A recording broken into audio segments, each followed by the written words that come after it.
பெஹல்காம் தாக்குதல் எதிரொலியாக செங்கல்பட்டு மாவட்டம் கல்பாக்கம் அணுசக்தித்துறை வளாகம் மற்றும் அணுமின் நிலையத்திற்கு பலத்த பாதுகாப்பு போடப்பட்டுள்ளது. இது தொடர்பான கூடுதல் விவரங்களை செய்தியாளர் ராமச்சந்திரன் வழங்கிட்டு கேட்கலாம். ராமச்சந்திரன் வணக்கம். எந்த மாதிரியான பாதுகாப்பு ஏற்பாடுகளை மேற்கொண்டிருக்கிறாங்க, விவரங்களை பதிவு பண்ணுங்க.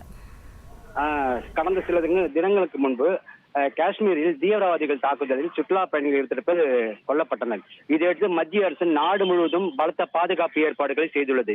இதையடுத்து செங்கல்பட்டு மாவட்டம் கல்பாக்கத்தில் உள்ள அணுசக்தி துறையின் கீழ் பாவனி அணுமின் நிலையம், கல்பாக்கம் அணு ஆராய்ச்சி மையம், அணுமின் நிலையம் உள்ளிட்ட உற்பத்தி பிரிவுகள் அங்கு செயல்பட்டு வருகின்றன.